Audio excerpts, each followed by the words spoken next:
Hello friends, welcome to this spiritual channel.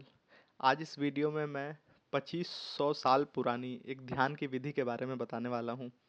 इसे Vipassana meditation के नाम से जानते हैं और ये सेम विधि यूज़ करके भगवान गौतम बुद्ध ने इनलाइटेंड हुए थे। और उसके बाद गौतम बुद्ध ने अपने 60 शिष्यों को ये विधि बताई थी ताकि ये विधि यूज़ करके दूसरे लोग भी इनलाइटेंड हो सके। और वो 60 लोग अलग अलग एरिया में घूमकर उस समय के राजा महाराजा के साथ ये विधि शेयर करते थे। लेकिन धीरे धीरे क्या हुआ कि जैसे टाइम बीतता गया ये विधि धीरे धीरे विलुप्त होते गई। लेकिन बाद में थोड़े दिनों के बाद ये जैसे आप देख रहे हैं कि ये 2500 साल पुरानी विधि है। और 2500 साल के बाद जो धीरे धीरे विलुप्त हुई, तो ये जो आप फोटो देख रहे हैं ये श्री एस एन गोयनका जी हैं, जिन्होंने फिर से वे ये विधि स्टार्ट की। इनका जन्म वर्मा में हुआ था, तो इन्होंने फिर से ये विधि स्टार्ट की है। इंडिया आए थे 1969 में। उसके बाद इन्होंने ये सेम विधि से इंडिया में टीचिंग स्टार्ट किया, विपश्यना मेडिटेशन। और आज विपश्यना मेडिटेशन का सेंटर आप देखेंगे इंडिया में तो 100 से ज़्यादा सेंटर इंडिया में है और लगभग 160 से ज़्यादा centre total all over the world, पूरे दुनिया में फैला हुआ है। और सबसे अच्छी बात इसकी है कि ये फ्री ऑफ कॉस्ट है। जितना भी यहाँ मेडिटेशन टेक्निक सिखाया जाता है वो फ्री ऑफ कॉस्ट है, आपसे 1 रुपया भी नहीं लिया जाएगा। सब वॉलेंटरी है कि आप अगर चाहें तो दे सकते हैं। पहले मैं ये इसमें डिटेल में घुसने से पहले मैं बता देता हूँ कि मैंने ये अब पर्सनली एक्सपीरियंस किया है। मैं विपासना मेडिटेशन जाके आया हुआ हूँ। सबसे पहले मैं विपासना का फ़ायदा बता देता हूँ ताकि आपको ये वीडियो रेलेवेंस लगे कि ये वीडियो आपको आगे देखना चाहिए। और आज के बिजी लाइफस्टाइल में हम लोग देख रहे हैं कि लोग बिजनेस में, डिफरेंट नौकरीज में आप देख रहे हैं सब परेशान हैं। उनको सिर्फ पैसे के पीछे या मटेरियल पोसेशन के पीछे भाग रहे हैं। सब लोग बाहर के चीज़ें को इकट्ठा करना चाहते हैं लेकिन कोई अपने अंदर नहीं जाना चाहता। इसलिए मैं पहले फ़ायदा बता देता हूँ। मैंने ये विपश्यना 10 दिन का मेडिटेशन सेंटर होता है जो बेसिक होता है, जो जो लोग अभी तक कोई मेडिटेशन नहीं किए हैं उनके लिए ये मेडिटेशन सेंटर होता है। एक मैं यहाँ कॉशन दे देता हूँ कि ये मेडिटेशन जो टेक्निक है ये किसी भी धर्म, किसी भी जाति से रिलेटेड नहीं है। इसमें कोई भी धर्म का प्रचार नहीं किया जाता, ये कम्प्लीटली न्यूट्रल है। और ये मेडिटेशन टेक्निक आपके बॉडी के, आपके शरीर के आधार पर है, आपके मन के आधार पर है, आपके आत्मा के आधार पर है। और किसी का प्रचलन इसमें नहीं किया जाता।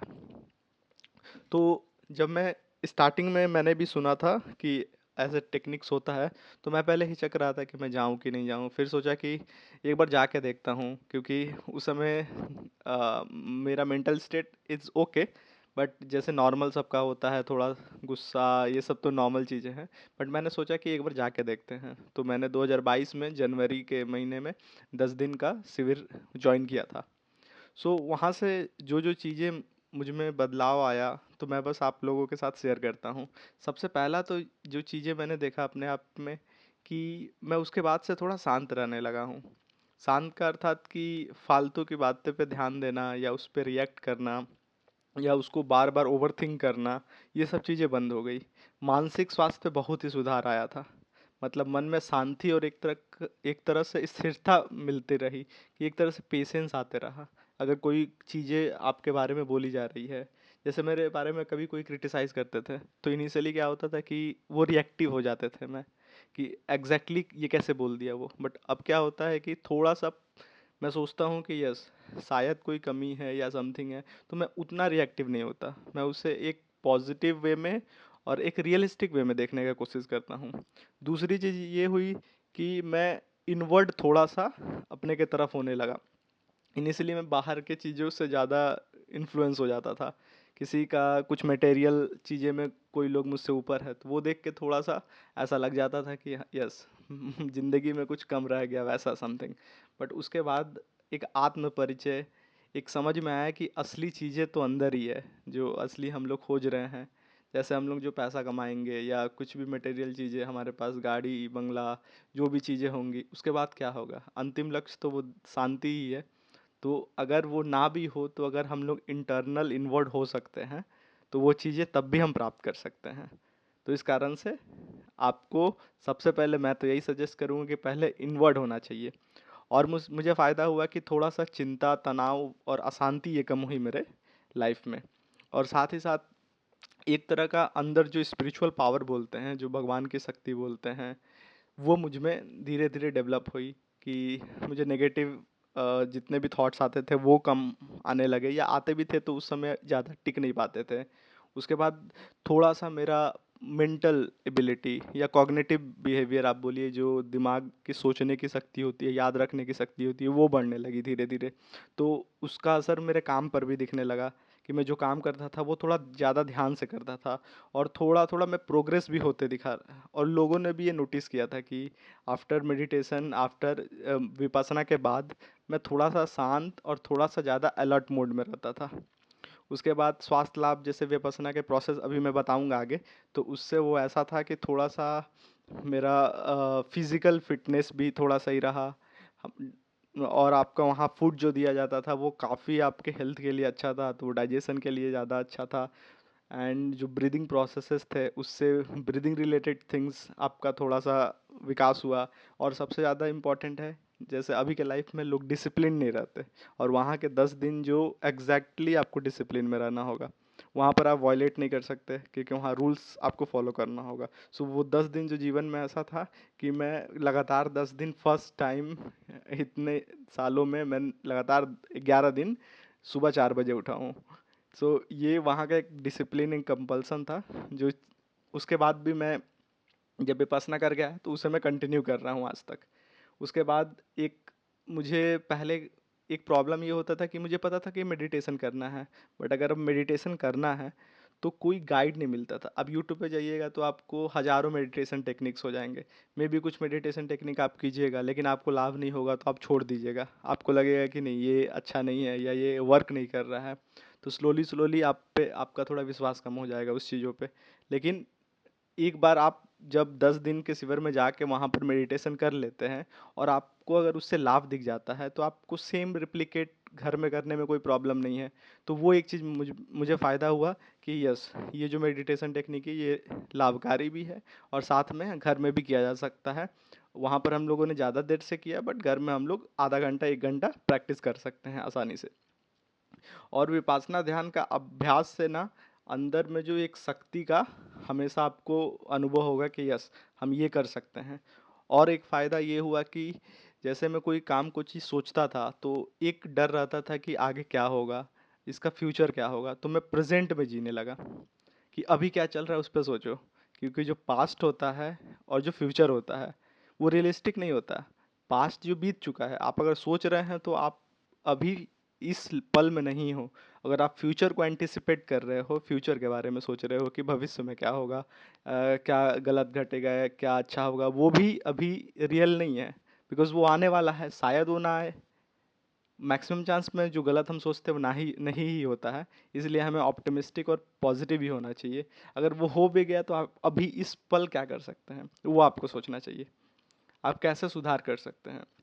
तो ये सब चीज़ें हमें काफ़ी मदद की। सो हम इन कंक्लूज़न में बोल सकता हूँ कि अगर इसके अभ्यास करने से जो शारीरिक और मानसिक और आत्मा के लेवल पे जो संतुलन है वो हमें विकसित होता है। और धीरे धीरे अपने आप को आप जानना स्टार्ट करते हैं कि आपका मूल व्यक्तित्व क्या है और असली में आपको क्या चाहिए। ये शरीर, ये मन, ये बुद्धि, ये आत्मा एक्चुअल में क्या जाता है। ये जो सोशल मीडिया में दिखाती है, फेसबुक, इंस्टाग्राम, टीवी चैनल्स पे, न्यूज़ पे, ये सब आप बहुत चीज़ देखते हैं, ये सब एक तरह का एडवर्टीजमेंट है। आपको अपने तरफ टान रही है कि मुझे, उन्हें तो अपना प्रोडक्ट बेचना है और उन्हें अपने तरह लोगों को बनाना है। लेकिन आप एक्चुअल में क्या करना चाहते हैं ये आवाज़ आपके अंदर से आएगी। सो ये बहुत इंपॉर्टेंट चीज़ है। तो ये सब लाभ मेरे अंदर हुआ। उसके बाद से मैं अपने करियर में भी अच्छी जगह पे हूँ। मैं अच्छा अच्छा प्रोग्रेस भी कर रहा हूँ और थोड़ा ध्यान भी कर रहा हूँ। और मैं अभी तक शेड्यूल के वजह से मैं सेकंड सेशन जा नहीं पाया, लेकिन मैं प्लान कर रहा हूँ कि 10 दिन का और एक सेशन करके आऊँ, क्योंकि उससे जो लाभ मिला था मुझे वो बहुत ही ज़्यादा लाभकारी था। और मैं आप सबको सजेस्ट करूँगा, खासकर स्टूडेंट को, ओल्ड एज, वहाँ सभी के लिए अवेलेबल है वो, कि आप जाके वहाँ 10 दिन रह के देखिए। और उस 10 दिनों में आप जो सीखेंगे ना, उसके बाद आप आके मुझे सच में थैंक यू बोलेंगे कि यस, वो जो 10 दिन था सच में एक जीवन परिवर्तन जैसा क्षण आप बोल सकते हैं। सो अब मैं ये अपना एक्सपीरियंस आपको बता दिया। अब मैं थोड़ा डिटेल बता देता हूँ कि वहाँ एक्चुअल में होता क्या था। थोड़ा सा मैंने कुछ कुछ प्रिपेयर किया, जैसे ये मैंने डायरेक्टली विपसना का साइट से समथिंग पिक किया है। तो जैसे हम विपसना स्टार्ट होता था, तो स्टार्ट होता था उसका टोटल 11 दिन का शेड्यूल था। जैसे आज हम लोगों को सपोज कल से स्टार्ट होने वाला है, तो आज दोपहर 2 बजे तक हमें रजिस्ट्रेशन वहाँ पर पहुँच जाना होता था। उसके बाद उस दिन क्या होता था कि हमें एक रजिस्ट्रेशन नंबर मिल जाता था, एक बैच मिल जाता था और एक रूम मिल जाता था हमें रहने के लिए। तो उस रूम में 2 लोग जनरली रहते थे। जैसे मैंने रूम का एक पिक आपको लेके रखा होगा, शायद मैं दिखा सकता हूँ। यस, ये जो रूम का है, ये हमें 2 लोगों को ये रूम मिला था, जो अभी स्क्रीन पे आप देख रहे हैं। तो ये 2 लोगों के लिए रूम उस दिन फर्स्ट डे ही मिल गया था। और फर्स्ट डे आपको आराम से घूमने फिरने बात करने सबका एकदम फ्री था कि आप घूम सकते हैं। और नेक्स्ट डे से विपස්සना मेडिटेशन स्टार्ट होगा। सो जिस दिन से विपස්සना मेडिटेशन स्टार्ट होना था, उसके बाद 10 दिन तक हमें कुछ नियम का फॉलो करना था। पहला दिन से लेकर 10वें दिन तक कुछ नियम का फॉलो करना था, और ये टोटल प्रोसेस था 11 दिन का। 10 दिन के बाद 11वां दिन जो सुबह होगा, 7:30 बजे सुबह तक ये विपासना टेक्निक कंप्लीट हो जाएगा, और उसके बाद हम लोग अपने घर जा सकते हैं। तो पहले दिन से स्टार्ट होने से कुछ नियम थे। जैसे एक नियम आप देख रहे हैं, 5 नियम जो न्यू न्यू थे, ये 5 नियम जो दिख रहा है, ये नए जो आए हैं, ये 5 नियम को फॉलो करना था। कि to abstain from killing any being, मतलब आप वहाँ पर किसी को मार नहीं सकते। जैसे मच्छर कीड़े मकोड़े आए हैं, आप उसको मार नहीं सकते। ये आपको पहले प्रण लेना पड़ रहा था स्टार्टिंग में। ये एक तरह से वचन था कि आपको फॉलो करना है ड्यूरिंग, मतलब पूरे मेडिटेशन, पूरे ध्यान के पीरियड में जितने दिन तक भी आप करेंगे, तो ये आपको पांचों फॉलो करना है। सो पहला तो आप किसी को वहाँ मच्छर वगैरह चींटी वगैरह को नहीं मार सकते, काफ़ी ध्यान से। दूसरा है टू एब्सटेन फ्रॉम स्टीलिंग, मतलब आप कुछ चोरी वगैरह नहीं कर सकते, क्योंकि वहाँ पर कोई भी ताला वगैरह ऐसा कुछ चीज़ चीज़ दिया नहीं जाता था, आपका सामान ऐसे ही रहता था। और क्योंकि वहाँ आप मेडिटेशन करने आए हैं, तो किसी का भी मन ऐसा है नहीं कि चोरी का या ऐसा कुछ व्यवस्था किया जाए। बट मोबाइल फ़ोन आपको पहले ही दिन 2 बजे जैसे आप लोग गए, तो 4 या 5 बजे तक मोबाइल फ़ोन आपको एक लॉकर में रख दिया जाता था। उसके बाद मोबाइल फ़ोन का एक्सेस नहीं दिया जाता था। डायरेक्टली 11वें दिन, सॉरी 10वें दिन शाम को आपको मोबाइल फ़ोन दिया जाता था। थर्ड यहाँ था कि to abstain from all sexual activity, आप कोई भी सेक्सुअल एक्टिविटी में इंडल्ज नहीं हो सकते थे। फोर्थ है to abstain from telling lies, आपको किसी से वहाँ तो बात करने का अनुमति नहीं था। मैं बताऊंगा, जब आपके जो वहाँ गुरु होंगे, जो जो सिखा रहे होंगे मेडिटेशन, अगर कुछ पूछ रहे हैं, जैसा आप फील कर रहे हैं, आपको एग्जैक्टली वैसा बताना है। आपको कुछ भी चीज़ छुपाना नहीं है और झूठ नहीं बोलना है। एंड पांचवा चीज़ था to abstain from any intoxication, आपको किसी तरह का नशा, गुटखा तंबाकू या सिगरेट वगैरह वैसा कुछ भी नहीं पीना है। ये पांच वचन लेने थे जो न्यू स्टूडेंट थे। और जो 3 और एक्स्ट्रा वचन थे जो नीचे मैं दिखा रहा हूँ, ये थे वो नए स्टूडेंट के लिए, जो ये पुराने के लिए है, जो एक बार ये 10 दिन का सेशन कर चुके हैं। तो उनके लिए क्या था, to abstain from eating after mid day, मतलब दोपहर के बाद एक जो शाम को 5 बजे हमें नाश्ता मिलता था, वो उनको नाश्ता नहीं मिलेगा। ये एक था उनको, बस उस समय शायद मुझे नींबू पानी शायद उन लोगों को मिलता था उस पॉइंट पे। सातवां था to abstain from sensual entertainment and bodily decoration, मतलब बॉडी पे आप वो सेंट वगैरह या कुछ परफ्यूम या वैसा कुछ जो सामने वाले को प्रॉब्लम दे, वैसा कुछ नहीं यूज़ कर सकते, या वैसा अटायर नहीं, वैसा कपड़ा नहीं पहन सकते। ये था। और आठवां to abstain from using an high और लग्जरियस बेड, और बेड अपने से आप बेड वैसा नहीं ला सकते जो लग्जरी फील कराए। तो ये सब कंप्लीटली वहाँ पर हमें वचन लेना पड़ा था स्टार्टिंग में। उसके बाद से विपासना सेशन स्टार्ट हुआ था। तो आप देखिए, मैं हर दिन का शेड्यूल बता देता हूँ। देखिए, हमें यहाँ पर 4 बजे सुबह मॉर्निंग बेल बजता था। सुबह हम लोग 4 बजे उठ जाते थे। उसके बाद पहला सेशन होता था हमारा 4:30 से 6:30 के बीच में। ये हमें मेडिटेशन हॉल था एक, जहाँ पर सभी लोग एक साथ इकट्ठा होते थे। सबका एक पहले से पहला दिन प्लेस बना दिया गया था। वहाँ पर स्टिकर चिपका दिया गया था उस नाम से कि आप हमेशा आके यहीं पर बैठना है एकदम मौन की स्थिति में। तो आप वहाँ पर वहाँ पर आके आप 4:30 बजे बैठ जाइए, और 6:30 बजे जैसा इंस्ट्रक्शन चल रहा है उस हिसाब से मेडिटेशन सिखाया जाएगा, और उसके बाद आप निकल जाएंगे। फिर 6:30 से 8:30 के बीच में हमें ब्रेकफास्ट का था टाइम। ब्रेकफास्ट कर सकते हैं, आप नहा सकते हैं, उसके बाद जो भी काम करना है कीजिए। फिर 8 से 9 ग्रुप मेडिटेशन था। इन द हॉल। ठीक है, फिर 9 से 11 ये जो 9 बजे था उसके बाद 5 मिनट का लगभग ब्रेक मिलता था।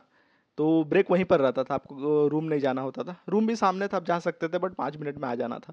फिर 9 से 11 मेडिटेट इन द हॉल और in your room according to teacher instruction. In your room जो बोला गया है जनरली ये पहले दिन ही दिया जाता था।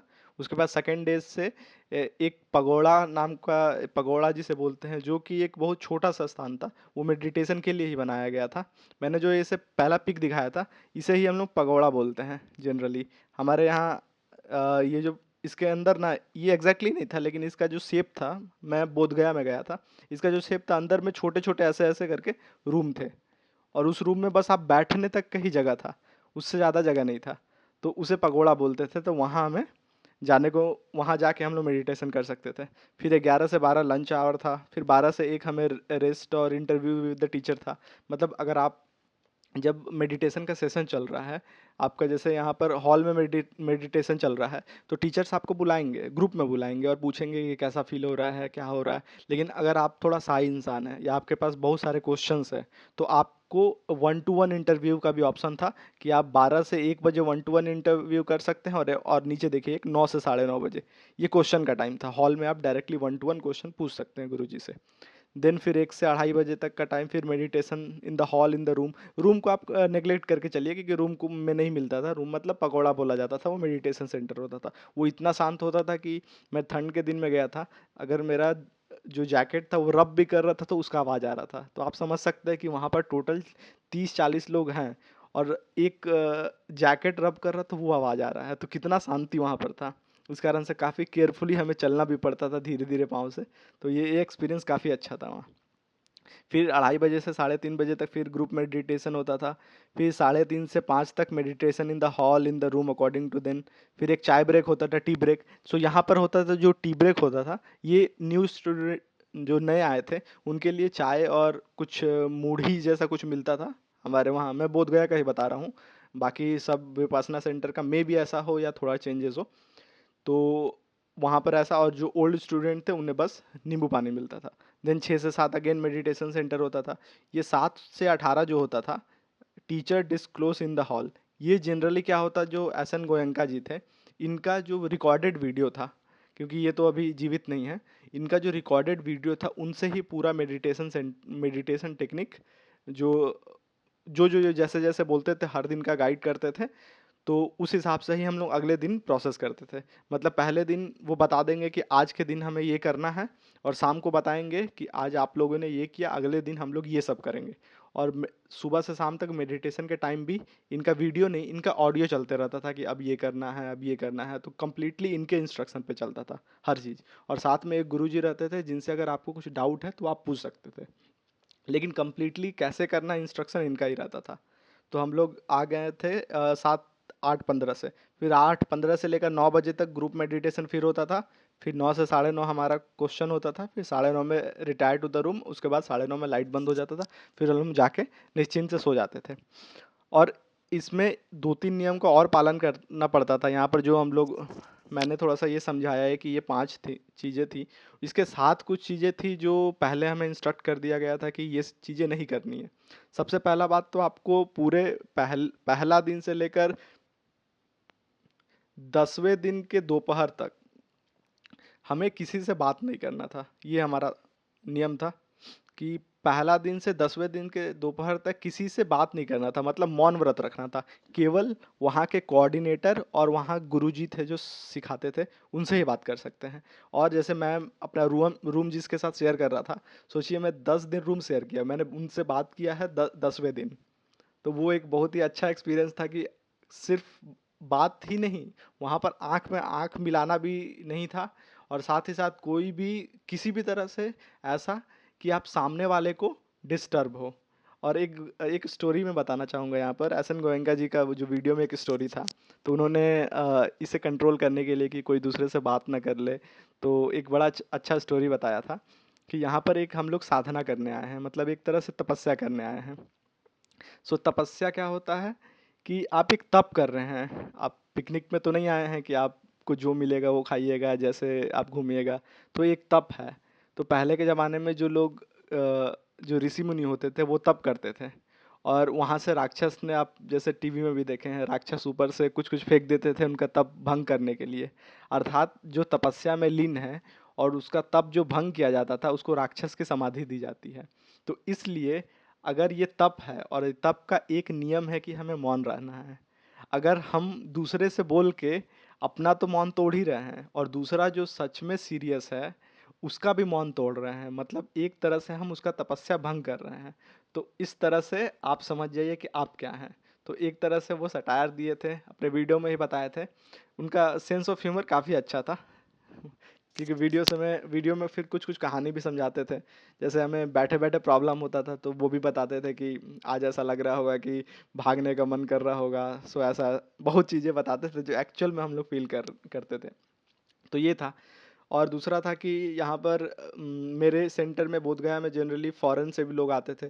तो फॉरेन के लिए अलग ग्रुप मेडिटेशन हॉल था। तो फॉरेनर अप्रॉक्स आई थिंक मेरे हिसाब से 15 या 20 फॉरेनर थे और मेल और फीमेल दोनों थे। मेल और फीमेल को सेपरेट कर दिया गया था, उन लोगों में कोई कांटेक्ट नहीं था। यहाँ तक कि जो पूरा ग्राउंड था उसको ग्रीन कपड़े से ढक दिया गया था कि आप लोग उस पार देख भी नहीं पाए।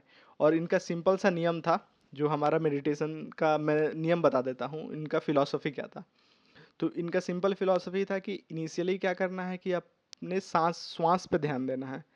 तो पहला दिन हम लोगों ने सिंपल श्वास पे ध्यान दिया था कि हम श्वास आ रहा है और आपके हार्ट तक जा रहा है, फिर वहाँ से बाहर निकल रहा है, नाक से बाहर निकल रहा है। तो इस पे बस ध्यान देना है और कुछ नहीं करना है। फिर दूसरा दिन क्या किए कि दूसरा दिन बस हमें देखना था कि श्वास नाक के तरफ ही हमें ध्यान देना था, कि बस नाक से जा रहा है, नाक के लास्ट वाले पॉइंट तक गया, फिर वहाँ से बाहर आ रहा है। मतलब हम लोग जो फोकस एरिया है वो धीरे धीरे कम करते जा रहे हैं। फिर अगले दिन क्या हुआ कि अब हमें नाक के अंदर भी नहीं देखना है, अब हमें बस नाक के बाहर और ओंठ के ऊपर जो पोर्शन होता है वहाँ पर हवा को महसूस करना है कि वहाँ पर कुछ सेंसेशन हो रहा है। सो ये धीरे धीरे हम लोगों ने पॉइंट आउट, धीरे धीरे जो एरिया है जहाँ पर हमें फोकस करना है उसे कम करना स्टार्ट किया। उसके बाद अगले दिन से क्या होने लगा कि अगले दिन से सिर से लेकर पाँव तक हर एक पॉइंट को हमें फोकस करना है कि उस पॉइंट पे कैसा सेंसेशन हो रहा है, और हर सेंसेशन को फील करना है। जैसे सर पे कुछ अलग तरह का सेंसेशन होगा, पैर पे कुछ अलग तरह का सेंसेशन होगा, तो पूरा बॉडी से लेकर पैर तक, पैर से लेकर फिर से हेड तक, ये पूरा सेंसेशन हमें हर एक पॉइंट, जितना छोटा पॉइंट आप देख सकते हो उस उतना छोटा पॉइंट को कंसीडर करके आपका ध्यान वहाँ तक टिकाना है। तो ये एक बहुत अच्छे तरह का एक्सपीरियंस था। पहला दिन तो मुझे थोड़ा प्रॉब्लम हुआ था, नेक्स्ट डे से मैं काफ़ी छोटा छोटा पॉइंट पे अपना चीज़ें टिका पाया था। तो इसका अल्टीमेट गोल बताए थे गुरुजी ने कि जब आप एक एक सेल पे, आपका एक एक अणु पे कंट्रोल हो जाएगा, कि एक एक अणु को आप फील कर पाएंगे, तो आपको पता चल जाएगा कि वो एक अणु हर एक सेकेंड में कि कम से कम thousands to millions time break हो रहे हैं और बन रहे हैं। मतलब एक एनर्जी रिलीज हो रहा है और उस वो एनर्जी एक साइनोसॉइडल फॉर्म में है। मतलब जो साइंस पढ़ते हैं उन्हें पता है वो एक वेव के फॉर्म में है। सो इसका मतलब है कि हमारा बॉडी एटम से बना हुआ है और हर एक एटम ब्रेक हो रहा है और वो वेव जनरेट कर रहा है। इसका मतलब हमारा पूरा बॉडी एक तरंग है, एक वेव क्रिएटेड है, ये रिजिड नहीं है। तो यही चीज़ अगर हमें मृत्यु के समय पता चलती है कि ये बॉडी, तो इससे हम देख पा रहे हैं कि हमारा जो बॉडी हर एक एटम है वो ब्रेक हो रहा है और बन रहा है, ब्रेक हो रहा है, बन रहा है। तो इस कारण से हम जब जान पाएंगे कि ये बॉडी तो ऑलरेडी ब्रेक हो रहा है, बन रहा है, तो जब लास्ट में जब मृत्यु का समय जब ये बॉडी से प्राण निकलते हैं, तो हम उस समय उस स्टेट में रहेंगे कि ये तो रोज ही हो रहा है हमारे साथ, बिकॉज हम इनलाइटेंड हो चुके होंगे, कि हमें पता हो चुका है कि ये तो हो ही रहा है, इसमें कोई कौन सी बड़ी बात है। अब ये हमारा आत्मा दूसरे शरीर में जाएगा, ये तो हमेशा हो रहा है। तो ये हमारा अल्टीमेट गोल था। और दूसरा, हमें हमारे साथ जो फ़ोन मोबाइल वगैरह या किसी को नहीं देखना है, इसका एक पर्पस ये था कि हमें क्या किया गया था कि हर एक सोर्स, जैसे हम किसी को देखेंगे नहीं, हमारे माइंड में इनपुट के लिए क्या क्या चीज़ें हो सकती है, या हम कुछ देख सकते हैं, कुछ टच करके फील कर सकते हैं, कुछ नया चीज़ सोच सकते हैं, ये सब चीज़ें हैं। हम लोग किसी को बोल कर कुछ बात कर सकते हैं या सुन के कुछ इनपुट ले सकते हैं, ये सब हमारे मस्तिष्क में रहता है, जिसे हम लोग कॉन्शियस माइंड भी बोलते हैं। 3 लेयर माइंड का होता है। सबसे ऊपर वाला होता है कॉन्शियस माइंड, उसके बाद सब कॉन्शियस माइंड, और डीप वाला तो वो डीप माइंड आप बोल सकते हो उसको, एग्जैक्ट नाम नहीं पता मुझे।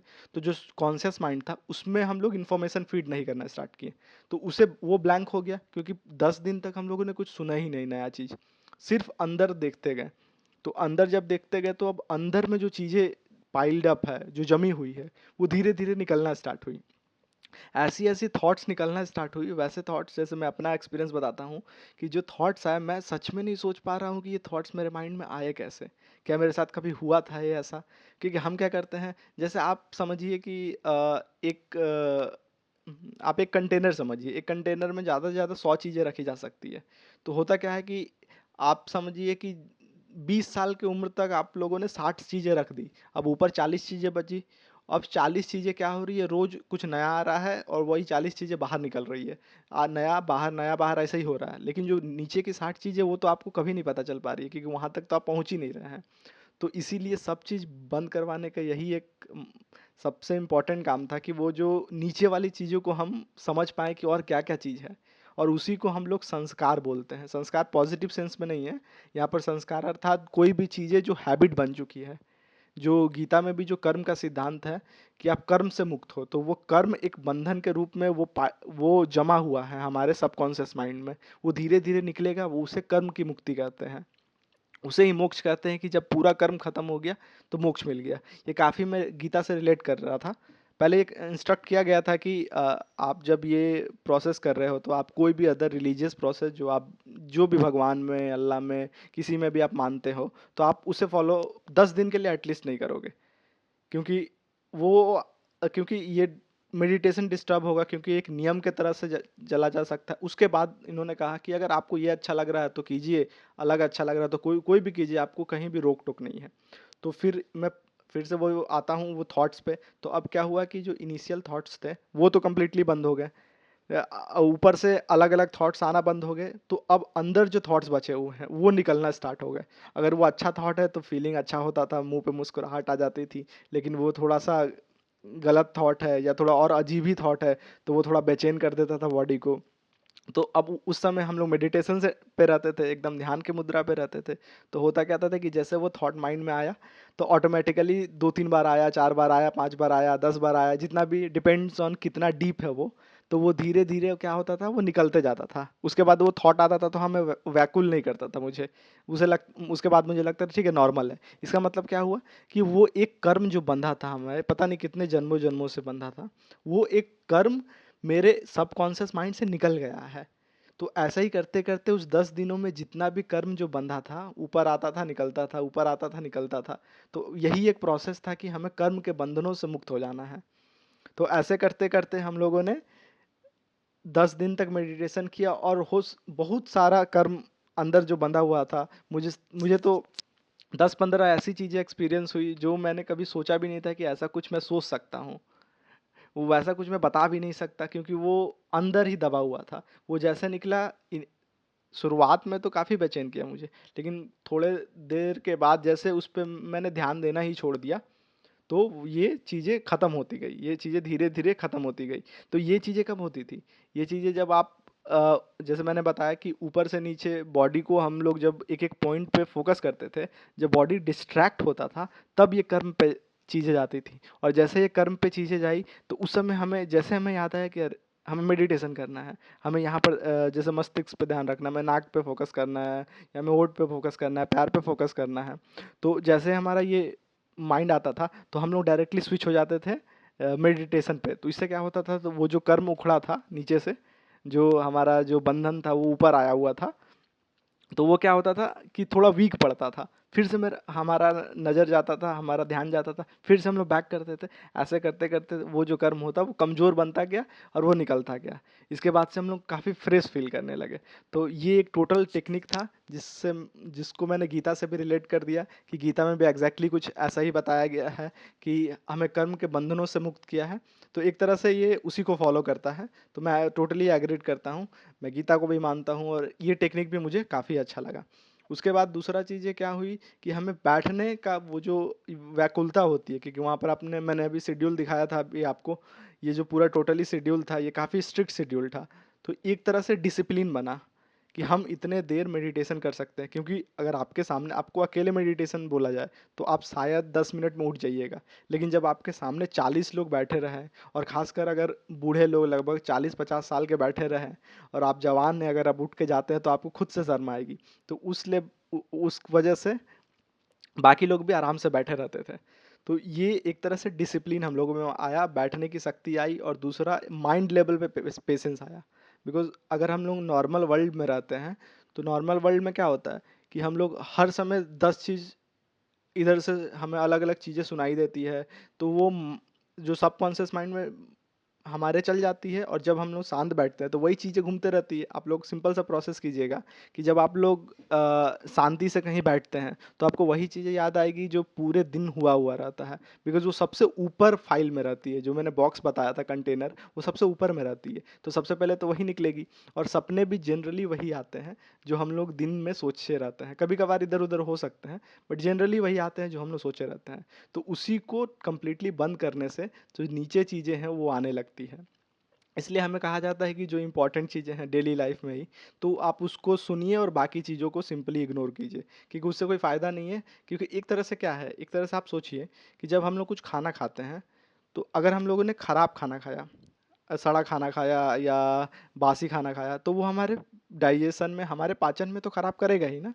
तो वैसा ही तो विचार भी है, अगर हम लोग गलत विचार लिए तो किसी किसी न किसी रूप में वो हमारे मानसिक डाइजेशन या मानसिक थोड़ा सा तो कमज़ोर करेगा ही, निगेटिविटी देगा ही। इसीलिए आप कोशिश कीजिए कि जितना नेगेटिव चीज़ों से बच सके, क्योंकि वो एंट्री पॉइंट को हमें बंद करना है। जैसे विपासना में बताया गया था एंट्री पॉइंट को, वैसे हमें डेली लाइफ में भी करना है। तो ऐसे 10 दिनों हम लोग ने यही प्रोसेस से धीरे धीरे धीरे चीज़ें समझनी शुरू की, और धीरे धीरे हमें फ़ायदा होते गया, हमें डिसिप्लिन आने लगा, हम बैठना सीखने लगे। और साथ ही साथ जो मौन था, उस 10 दिनों में मुझे पता चला कि मौन रहने में कितना ज़्यादा फ़ायदा है, क्योंकि वो जो सुकून जो मौन में मिल रहा था। और साथ में वहाँ पर एक चीज़ जो सबसे अच्छी थी, मैंने आपको सीनरी नहीं दिखाया वहाँ का। ये देखिए, ये जो मैं स्क्रीन पे शो कर रहा हूँ, ये सब चीज़ें वहाँ पर ऐसा सीनरी था। ये जो चारों तरफ आप पेड़ देख रहे हैं एकदम, यहाँ पर आप वॉक कर सकते थे, जो फ्री टाइम बीच में जो टाइम हमें मिलता था लंच का टाइम में, जाके यहाँ पर आप थोड़ा सा रिलैक्स कर सकते थे। ये जो टेबल दिख रहा है, मैं अक्सर जाके यहाँ पर बैठ जाता था, यहाँ पर कमल का फूल उसे ऑब्जर्व करते रहता था। वहाँ सभी लोग जनरली यही करते थे, एकदम शांति से वॉक करते थे, नीचे देख के बैठते थे, और वहाँ चिड़िया का जो आवाज़ सुनाई देता था, एक तरह से ना आप स्वर्ग समझ सकते, स्वर्ग जैसा माहौल हो गया था, क्योंकि हर चीज़ शांत लग रहा था। एज वहाँ जाके प्रतीत हो रहा था कि सच में जो ध्यान में, मेडिटेशन में जो मज़ा है ना, वो कहीं भी और कोई मटेरियल चीज़ में है ही नहीं। इसलिए इसलिए मैं आप लोगों को रेकमेंड करूँगा कि एक बार जाके देखिए। अब बच्चे हैं जो हैं, या बूढ़े हैं या जवान हैं, जो भी, एक बार जाके कम से कम एक्सपीरियंस कीजिए कि क्या होता है मेडिटेशन।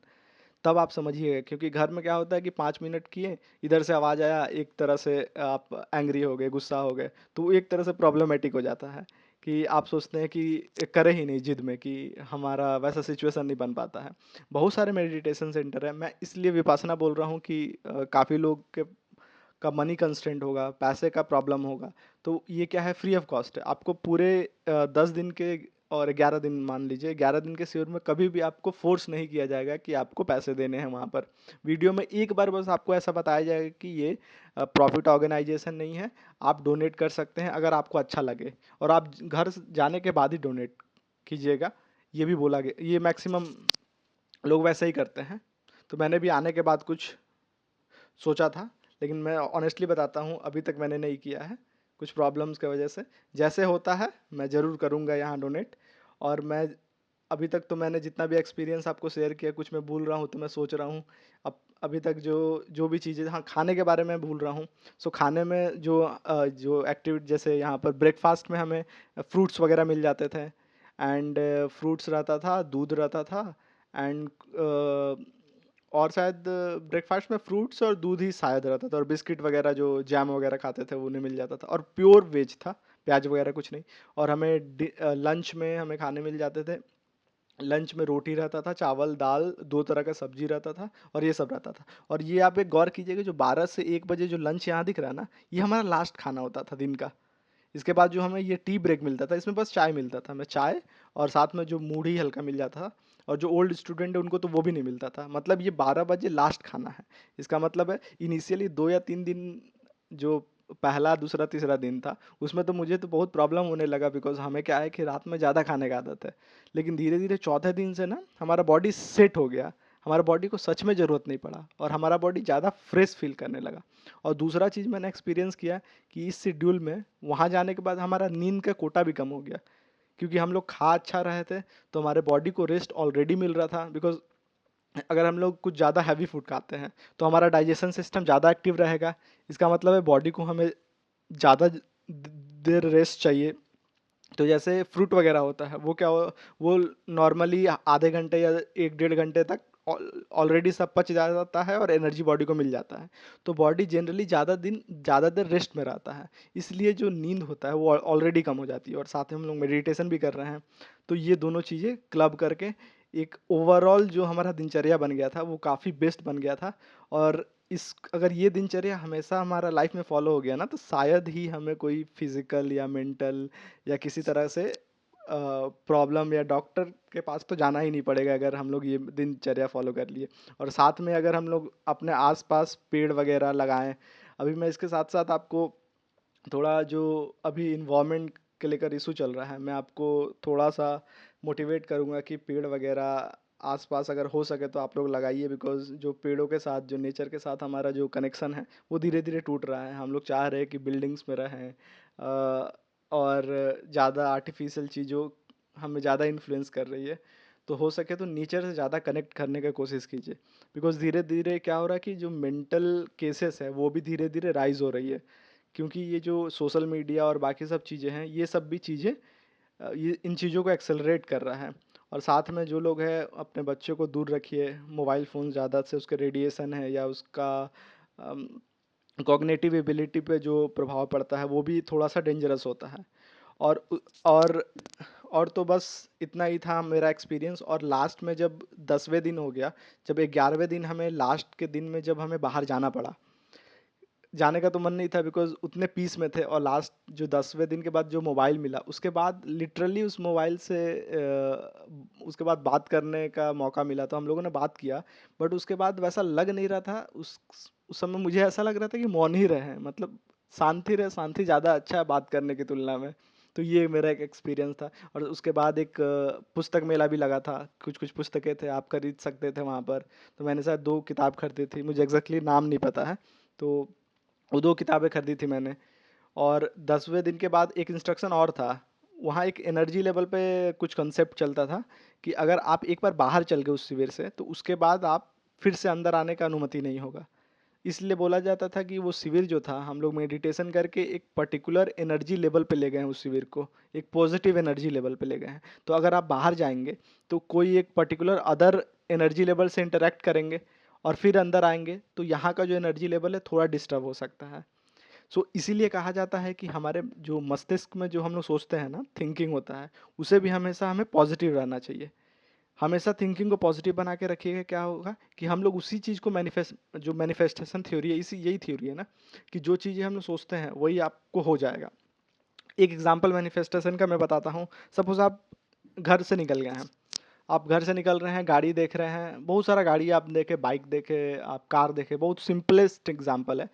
लेकिन आपका ध्यान जनरली आपसे अगर पूछा गया कि एक पर्टिकुलर कंपनी का लाल कलर का बाइक आपने कितना देखा है, तो आप नहीं बता पाएंगे। लेकिन अगर आपको कुछ दिन बाद, या आपने प्लान किया है कि आपको ये कंपनी का लाल कलर का बाइक खरीदना है, तो अब आप जब बाहर निकलेंगे तो आपको सिर्फ वही दिखेगा। ये सिंपल लैंग्वेज में है मैनिफेस्टेशन। इसीलिए अगर हम जो सोचते हैं, आपको लगता है कि ऐसा ऐसा नहीं हो सकता, लेकिन एक्चुअल में वो हो रहा है, वो आपके तरफ अट्रैक्ट हो जाएगा। चीज़ें सब कुछ हो रही है। जैसे आप वो सोचना स्टार्ट करते हैं, पॉजिटिव सोचना, तो पॉजिटिव चीज़ें होने लगती है। नेगेटिव सोचिएगा, नेगेटिव होने लगेगी। इसलिए हमेशा पॉजिटिव कीजिए। और बुद्धिज़्म में ये कहा जाता है, ये सिखाया जाता है कि कैसे करें। जैसे पहला नेगेटिव थॉट माइंड में आया है, बीज उगा है, उसी समय बीज को हटा दीजिए। क्योंकि अगर बीज को आप लगने देंगे, पेड़ तक बनने देंगे, फिर पेड़ काटना बहुत मुश्किल होगा। उसके लिए आपको फिर गाइडेंस लगेंगे, बहुत सारा औजार लगेगा, बहुत चीज़ें लगेगी। तो जब बीज है तभी उस बीज को परिवर्तन कर दीजिए अच्छे बीज में। ये एक अच्छा टेक्निक हो सकता है, तो आप वो कर सकते हैं। और साथ ही में आप अगर एक दो और मैं सीन दिखा देता हूँ वहाँ का, ये वहाँ का सीनरीज था। और यहाँ पर मैं बता रहा हूँ कि जो विपसना है, आप देखिए यहाँ पर विपसना का कितना सारा सेंटर है ऑल ओवर द वर्ल्ड। मैंने बताया 160 से ज़्यादा सेंटर है। तो आप कहीं भी जाके आप बुकिंग करा सकते हैं। और बुकिंग के लिए मैंने आप ऑनलाइन विपासना साइट पर जाइए, और जैसे एक दो महीना पहले आप कीजिएगा, बिकॉज जनरली जो स्लॉट्स होते हैं वो पूरा बुक हो गए होते हैं। और इसका जो बेसिक है वो 10 दिन वाला कोर्स है, और उसके बाद अलग अलग एक दो दिन 3 दिन वाला भी कोर्स है। तो पहले अगर आपको 10 दिन वहाँ बैठना ना पाए, और हाँ, वहाँ थोड़ा सा एक प्रॉब्लम होता है जिन्हें घुटने का प्रॉब्लम है, बिकॉज 10 दिन घुटने मोड़ कर बैठना, वैसे कुर्सी भी दिया जाता है, बट आप थोड़ा हेल्थ का देख लीजिए कि आपको अगर कमर का इशू है और घुटने का इशू है, तो थोड़ा सा आप एक्सरसाइज करके वहाँ फिट होके जाइए, बिकॉज वहाँ ये प्रॉब्लम हो सकता है। बिकॉज लगातार 10 दिन बैठना सेम पोजीशन पे, वैसे लोगों को थोड़ा प्रॉब्लम हो सकता है। तो उस केस में मैं सजेस्ट नहीं करूँगा। पहले आप थोड़ा सा घुटने और आप कमर के लेवल पे ठीक हो जाइए, तब आप वहाँ पर विजिट कीजिए। और आप कहीं भी हो ऑल ओवर द वर्ल्ड, कहीं से भी आप देख रहे हो, तो आप बहुत सारे सेंटर्स हैं। तो आप कहीं भी सेंटर, जो अब सबसे सामने जो सेंटर है, अवेलेबल सेंटर है, वहाँ जा सकते हैं। मैंने बोध गया चूज़ किया क्योंकि वहाँ पर मैं बोधि वृक्ष भी देखना चाहता था, तो मैंने सोचा कि वहाँ वो भी देख लूँगा और साथ में विपासना भी कर लूँगा। तो इस कारण से मैंने वो चूज़ किया था। तो वहाँ अच्छा एक्सपीरियंस भी रहा, शांति रहा, और काफ़ी मेरे घर के क्लोज भी था, तो सोचा कि that is best place for me. तो आप लोग कहीं से भी कर सकते हैं। और मेरा अगर रिकमेंडेशन मानेंगे तो आप लोग एक बार एटलीस्ट जाके देखिए, उसके बाद आप मुझे थैंक यू सच में बोलेंगे कि यस, कि ये वर्थ इट था हमारा 10 दिन। ये सच में वर्थ इट है, क्योंकि आप पूरे लाइफ को 60 साल 70 साल काम में दे देते हैं, कम से कम 10 दिन अपने आप को दे के देखिए, अपने अंदर जाके देखिए। तब अंदर से ऐसी ऐसी अनुभूति होगी कि आपने कभी फेस नहीं किया हो, बस आपने सुना होगा। हम लोग जो गीता पढ़ लेते हैं उसमें सुन लेते हैं कि ऐसा करने से ऐसा कुछ होता है, लेकिन कभी वो फील कब होगा? फील वहाँ होता है कि आप जब मेडिटेशन करेंगे, तब एक्चुअल में फील होगा कि हाँ, ऐसा हो रहा है। सच में मौन का महत्व है, सच में उपवास का महत्व है, सच में आप रात को अगर कुछ खाना नहीं खाते हैं या हल्का खाना खाते हैं या फल पे रहते हैं, तो हमारा नींद का कोटा सच में कम होता है। केवल ये बोलने वाली बातें नहीं है, ये आप सच में वहाँ एक्सपीरियंस करेंगे, डिसिप्लिन का पावर एक्सपीरियंस करेंगे। तो मेरा हाथ जोड़ के विनती है सबसे, आप सभी से रिक्वेस्ट करता हूँ कि एक बार जाके आप वहाँ पर एक बार विजिट कीजिए, 10 दिन का कोर्स कीजिए। ये फ्री ऑफ कॉस्ट है, कोई यहाँ मैं आपको पैसे देने नहीं बोला, कोई इंडोर्समेंट नहीं। आप कहीं भी, कोई भी, हर सेंटर फ्री ऑफ कॉस्ट है। मैं भी इस ईयर एक कोर्स और करने वाला हूँ 10 दिन वाला ही। तो मैं भी आपसे निवेदन करूँगा कि आप भी कीजिए। और अगर आप लोग अभी तक यहाँ तक वीडियो पे आए हैं, तो आप सभी के लिए, आप इस सभी को बहुत बहुत धन्यवाद, दिल से धन्यवाद देता हूँ कि आप लोग इच्छुक हैं। और मेरे चैनल को ऐसे ही आप लोग मोटिवेट करते रहिए, और धीरे धीरे मैं और भी एक्सपीरियंस आपके साथ शेयर करूँगा। और भी जो अच्छी चीज़ें हैं, जो पॉजिटिव चीज़ें हैं, जो मैं आप लोगों को कंट्रीब्यूट कर सकता हूँ, अपना एक्सपीरियंस आपको बता सकता हूँ, हर चीज़, हर डायमेंशन में, तो मैं करूँगा। लास्ट वीडियो मैंने हेल्थ के रिलेटेड बनाया था, तो कुछ लोगों ने देखा था, लेकिन कुछ लोगों, वो जो 10 लोग भी देख लेते हैं, मेरे लिए बहुत बड़ी बात हो जाती है। अभी इनिशियल चैनल है, धीरे धीरे मैं और इम्प्रूव करूँगा, और मैं अच्छे अच्छे कंटेंट लाऊंगा इस पे कि कैसे आपका जीवन अच्छा बना सकूँ हर डायमेंशन में। न केवल आप फिजिकल, मेंटल, साथ में स्पिरिचुअल, और साथ में अलग अलग। अभी मैं गीता सीरीज़ भी कुछ दिनों में स्टार्ट करूँगा, कि गीता को एक्सप्लेन करने का, हर एक श्लोक को एक्सप्लेन करने का, वो सीरीज़ भी मैं स्टार्ट करने वाला हूँ। सो धीरे धीरे ये चैनल, मैं चाह रहा हूँ कि इस चैनल पे अच्छे स्पिरिचुअल लोग जुड़े। और ये चैनल एक डिस्कशन जैसा होगा, कमेंट सेक्शन में आप लोग बता सकते हैं कि अपना एक्सपीरियंस आप कैसे हैं। ये केवल वन वे नहीं होना चाहिए, ये एक तरह से हम अध्यात्म के तरफ हम लोग जाना चाहते हैं, और साथ में करियर को लेके, प्रोफेशन को छोड़ना नहीं है, हमें काम करते रहना है और अध्यात्म की तरफ जाना है। सो आज के लिए सिर्फ इतना ही। आप सभी के लिए इतना देर रुकने के लिए सभी को धन्यवाद। एंड अभी मैं अपने वक्तव्य को यहाँ विराम देता हूँ। Thank you.